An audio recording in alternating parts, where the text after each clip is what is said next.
Hello दोस्तों, मैं जवान सिंह स्वागत करता हूं आपका आज की वीडियो में। दोस्तों, आज के इस वीडियो में हम बात करने वाले हैं साल 2025 के टॉप 3 म्यूचुअल फंड्स के बारे में, जो कि डिफरेंट कैटेगरी से बिलोंग करते हैं। तो क्या इन म्यूचुअल फंड्स में अगले 5 से 10 सालों के लिए निवेश करने का विचार बनाया जा सकता है, इस पर भी हम डिस्कस करेंगे। और साथ में अगर कोई व्यक्ति इन म्यूचुअल फंड्स में मंथली इन्वेस्टमेंट करके चलता है, कोई 2000, 5000 या फिर इससे ज्यादा इन्वेस्ट करके चलता है, तो आने वाले सालों में किस प्रकार के एक्सपेक्टेड रिटर्न देख सकते हैं, इसको भी हम डिटेल में डिस्कस करने वाले हैं। तो शुरू से लेके अंत तक आपको जुड़े रहना है ताकि कोई भी इंपॉर्टेंट पॉइंट आपसे छूट ना जाए। तो आइए बिना समय को वेस्ट किए शुरू करते हैं पहले म्यूचुअल फंड से, जो कि फ्लेक्सी कैप कैटेगरी से बिलोंग करता है।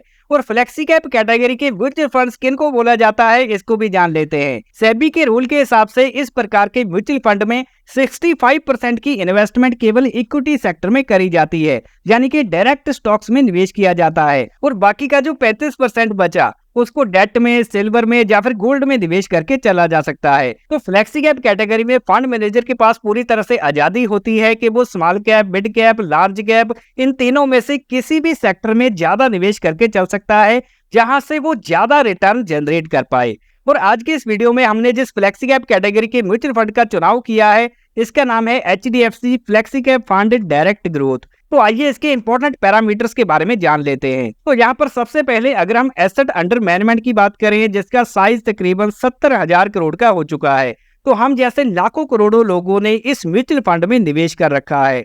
और इसके अलावा इस समय इसकी नेट एसेट वैल्यू है 2121 रुपए की। तो जैसे शेयर का प्राइस होता है, उसी प्रकार से म्यूचुअल फंड में NAV होती है। तो जब भी हम म्यूचुअल फंड में बाइंग करते हैं तो हमें NAVs अलॉट होती हैं। तो एक यूनिट का प्राइस यहाँ 2121 रुपए है। और दूसरा, अगर हम एक्सपेंस रेशियो की बात करें, इस समय 0.81% की है। तो एक्सपेंस रेशियो बोला जाता है वो फीस को जो फंड को मैनेज करने के लिए हमसे फंड हाउस लेता है। तो सालाना जहां हमारी इन्वेस्टमेंट का 0.81% एक्सपेंस रेशियो के रूप में लिया जाता है। और वहीं दूसरी तरफ अगर हम लॉक इन पीरियड की बात करें, तो इस म्यूचुअल फंड में किसी भी प्रकार का लॉक इन पीरियड नहीं है। आप जब चाहे जहां से पैसा निकाल सकते हैं। लेकिन अगर 1 साल के अंदर अंदर इस म्यूचुअल फंड से निवेश किया हुआ पैसा निकाला जाता है, तो यहाँ पर 1% एग्जिट लोड देना पड़ सकता है। और अगर आप 1 साल के बाद फंड को रिडीम करते हैं, तो यहाँ पर किसी भी प्रकार का एग्जिट लोड नहीं देना पड़ता। और इस म्यूचुअल फंड द्वारा जिस बेंचमार्क को फॉलो किया जाता है, उसका नाम है निफ्टी 500 TRI, जिसको टोटल रिटर्न इंडेक्स बोला जाता है। और इसके बाद अगर हम इन्वेस्टमेंट ऑप्शंस की बात करें, तो इस म्यूचुअल फंड में 2 प्रकार से निवेश किया जा सकता है। सबसे पहला है SIP। तो मंथली आप 100 रुपए से इसमें मिनिमम निवेश करके चल सकते हैं, और मैक्सिमम की इसमें कोई भी लिमिट नहीं है। और इसके बाद अगर हम लमसम अमाउंट की बात करें, जो कि एक बार में पैसा लगाया जाता है, कम से कम 100 रुपए निवेश किया जा सकता है, ज्यादा से ज्यादा की कोई लिमिट नहीं है। और अब हम इस म्यूचुअल फंड के पास्ट के रिटर्न्स देख लेते हैं। तो यहाँ पर पिछले 6 महीनों में इस म्यूचुअल फंड ने 4.5% के रिटर्न बना के दिए। और इसके बाद 1 साल की बात करें तो 20% के रिटर्न बना के दे चुका है। और 3 सालों में इस म्यूचुअल फंड ने 28% के एनुअलाइज रिटर्न बना के दिए हैं। एनुअलाइज रिटर्न का मतलब है कि 3 सालों में एवरेज कितने % से इसने अपने निवेशकों का पैसा बढ़ाया है। और पिछले 5 सालों में ये म्यूचुअल फंड 33% के एनुअलाइज रिटर्न जनरेट करके दे चुका है। और इस म्यूचुअल फंड को 1 जनवरी 2013 में HDFC फंड हाउस द्वारा लॉन्च किया गया था। तो वहां से लेकर अब तक इसने 17% के एनुअलाइज रिटर्न जनरेट करके दिए हैं। और अगर एसेट एलोकेशन की बात करें, तो म्यूचुअल फंड द्वारा इक्विटी में 89% का निवेश किया गया है। और कैश में इस म्यूचुअल फंड के पास 10.7% की होल्डिंग पड़ी है, जिसको जी आने वाले टाइम में सही अपॉर्चुनिटी देखकर निवेश करने वाले हैं। और वहीं अगर हम डेट की बात करें, तो 0.1% है। तो टोटली इस म्यूचुअल फंड में इक्विटी में ही निवेश किया गया है। और सेक्टर एलोकेशन को देखें, तो इस म्यूचुअल फंड द्वारा फाइनेंशियल सेक्टर में 40%, अदर सेक्टर में 27%, ऑटोमोबाइल 14.5%, हेल्थ केयर 11% और टेक्नोलॉजी सेक्टर में 6.7% की एलोकेशन रखी गई है। तो मल्टीपल सेक्टर्स में इस म्यूचुअल फंड द्वारा निवेश किया गया है, जिससे रिस्क को काफी हद तक मैनेज किया जा सकता है। और इस म्यूचुअल फंड की टॉप 5 होल्डिंग कंपनीज की बात करें, उनमें सबसे पहले नाम आता है ICICI बैंक लिमिटेड का, जो कि 9.58% की एलोकेशन रखती है। और इसके बाद HDFC बैंक 9.45, एक्सिस बैंक 8.86 और कोटक महिंद्रा बैंक में 5.14 और SBI लाइफ इंश्योरेंस कंपनी में इस म्यूचुअल फंड में 4.33% की होल्डिंग रखी गई है। और अब हम वो महत्वपूर्ण कारण देख लेते हैं जिनकी वजह से हमने इस म्यूचुअल फंड का चुनाव करा है। तो यहाँ पर सबसे पहला कारण है कि ये फंड अपनी कैटेगरी में टॉप पोजीशन पर ही रहा है। और जो दूसरा कारण है कि इस म्यूचुअल फंड की अपनी कैटेगरी के मुकाबले एक्सपेंस रेशियो कम है।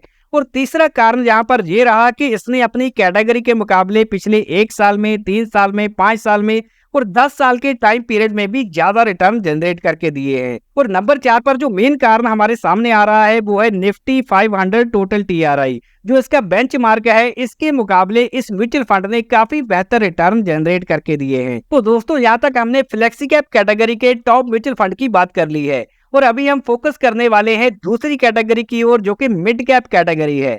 तो मिड कैप कैटेगरी के म्यूचुअल फंड्स उनको बोला जाता है जिसमें फंड मैनेजर को कम से कम 65% केवल मिड कैप कैटेगरी की कंपनीज में ही लगाना पड़ता है।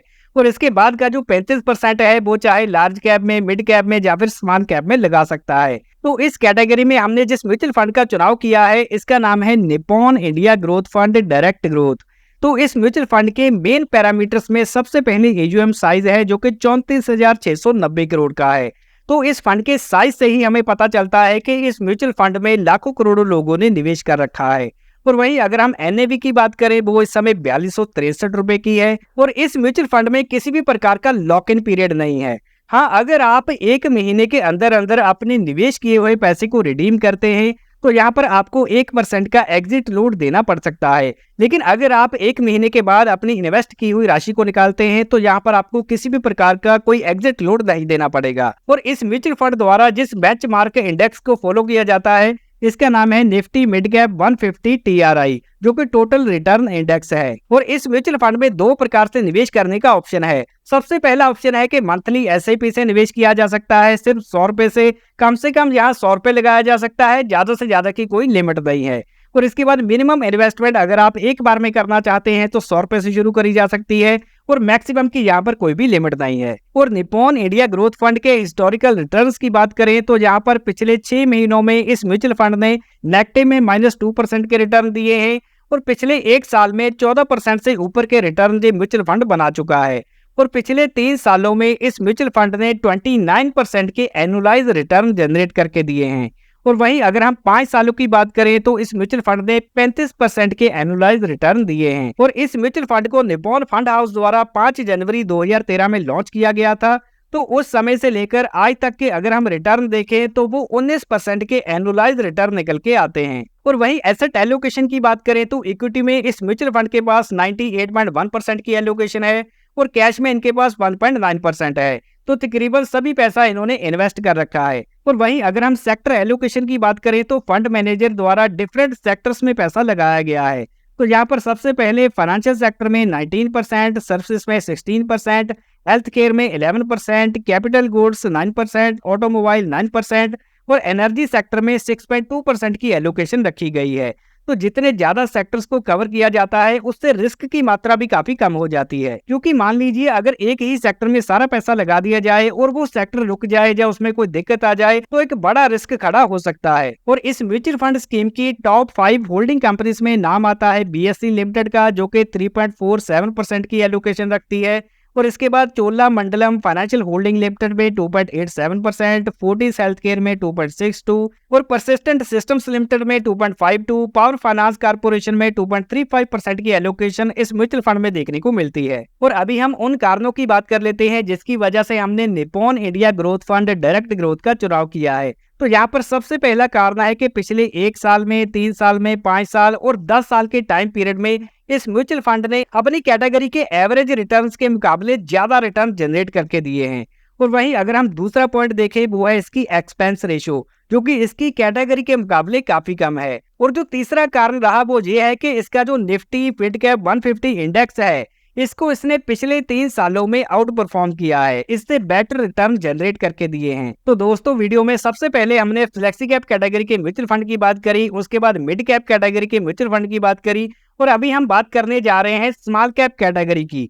तो स्मॉल कैप कैटेगरी के म्यूचुअल फंड्स उनको बोला जाता है जिसमें म्यूचुअल फंड मैनेजर को रिस्ट्रिक्शन होती है कि कम से कम 65% उसको स्मॉल कैप कैटेगरी की कंपनीज में ही निवेश करना है और बाकी का जो 35% है वो चाहे मिड कैप में, स्मॉल कैप में या लार्ज कैप में निवेश करके चल सकता है। तो स्मॉल कैप कैटेगरी में हमने जिस म्यूचुअल फंड का चुनाव करा है इसका नाम है Tata small cap fund direct growth. और इस म्यूचुअल फंड के इंपॉर्टेंट पैरामीटर्स में सबसे पहले आता है AUM साइज, जो कि 9203 करोड़ का है। तो हम जैसे करोड़ों लोगों ने इस म्यूचुअल फंड में निवेश किया है। तो यहाँ पर ध्यान देने वाली बात है, कभी भी बहुत ही कम AUM साइज वाले म्यूचुअल फंड में निवेश करने से आपको बचना चाहिए, क्योंकि अगर 200 करोड़ का 500 करोड़ का अगर किसी म्यूचुअल फंड का AUM है तो उसको मार्केट की हाई वोलाटाइल कंडीशन में सर्वाइव करना मुश्किल हो जाता है। और इसके बाद अगर हम NAV की बात करें, इस म्यूचुअल फंड की NAV इस समय 41 रुपीज की है और एक्सपेंस रेशियो है 0.30 का, जो कि कैटेगरी की एवरेज से बहुत ही कम है।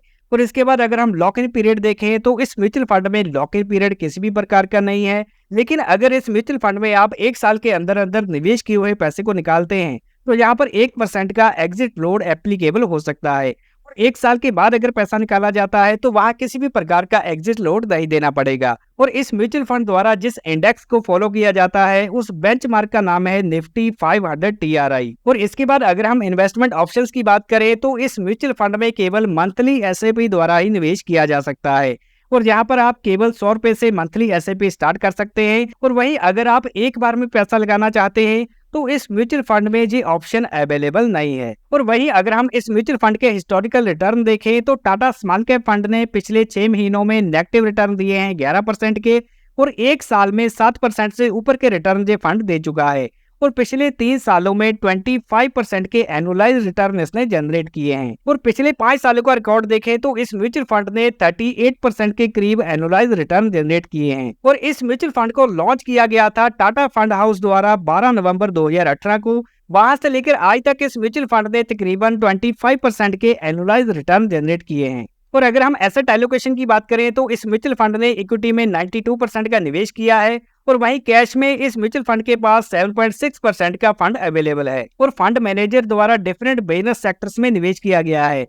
तो यहाँ पर केमिकल सेक्टर में 17%, services 15%, financial sector 12%, health care 11%, consumer staple 10%, capital goods 9.8% और मेटल एंड माइनिंग सेक्टर में भी 8.8% का निवेश किया गया है।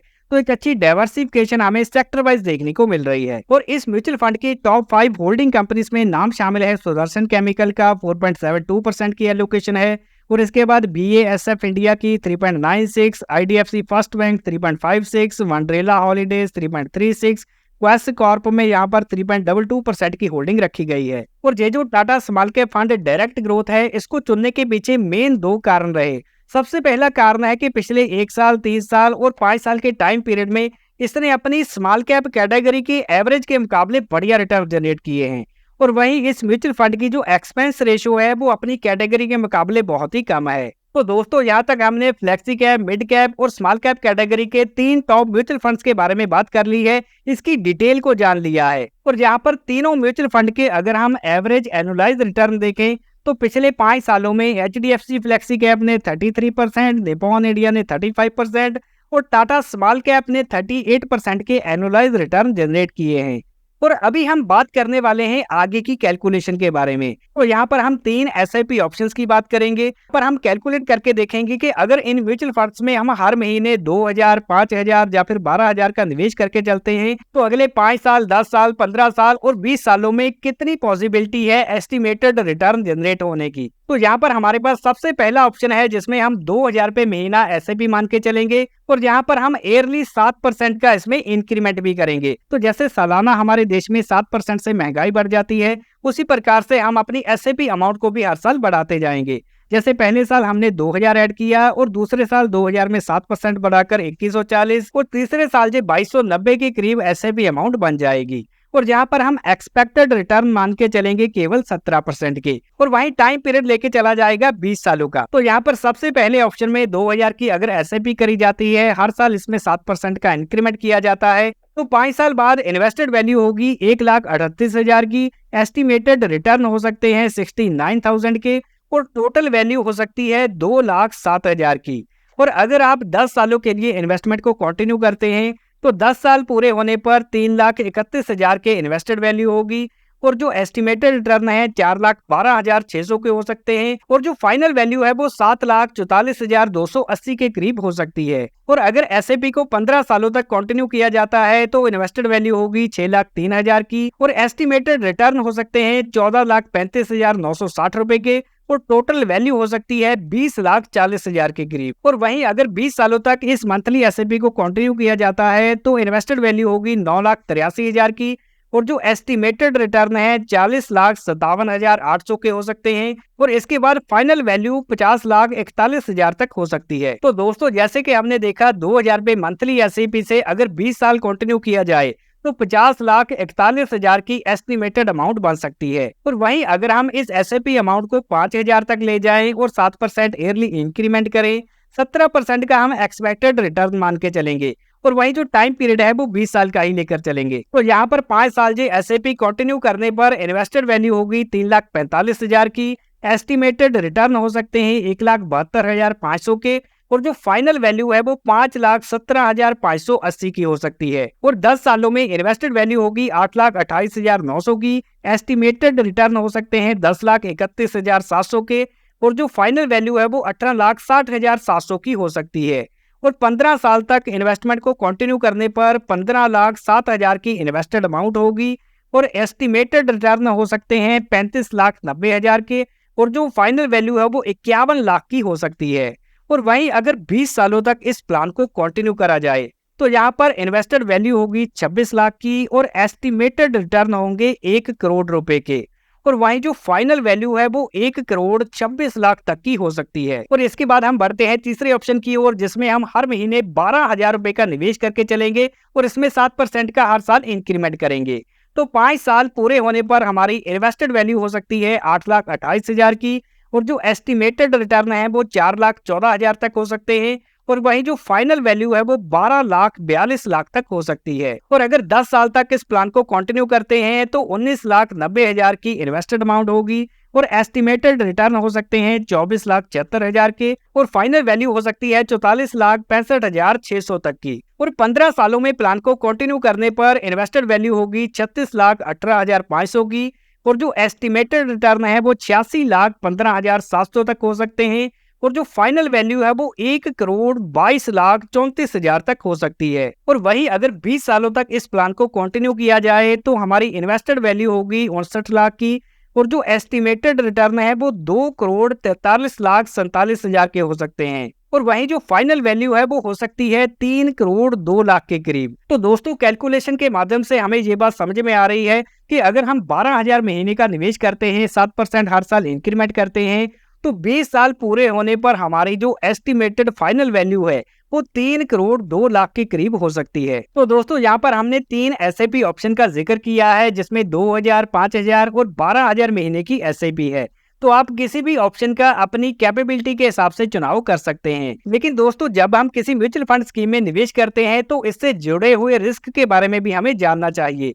तो यहाँ पर सबसे पहला रिस्क ये है कि म्यूचुअल फंड इन्वेस्टमेंट बाजार जोखिमों के अधीन होती है, तो इसमें मिलने वाले रिटर्न्स की कोई भी गारंटी नहीं होती, और किसी भी म्यूचुअल फंड की पास्ट परफॉर्मेंस ये इंडिकेट नहीं करती कि आने वाले सालों में भी उसी प्रकार के रिटर्न मिलेंगे। और हम किसी भी म्यूचुअल फंड स्कीम को प्रमोट नहीं करते, क्योंकि हमने ये वीडियो बनाया है केवल एजुकेशन पर्पस के लिए। तो कोई भी इन्वेस्टमेंट करने से पहले अपने फाइनेंशियल एडवाइजर से कंसल्ट करें और इन्वेस्टमेंट से रिलेटेड सभी डॉक्यूमेंट्स को ध्यान से पढ़ें। और अगर ये वीडियो जानकारी से भरपूर लगा हो तो इसको लाइक जरूर करें, दोस्तों के साथ ज्यादा से ज्यादा शेयर करें। वीडियो पूरा देखने के लिए मैं रिजवान सिंह आपका धन्यवाद करता हूँ। मिलते हैं अगली वैल्यूएबल वीडियो में।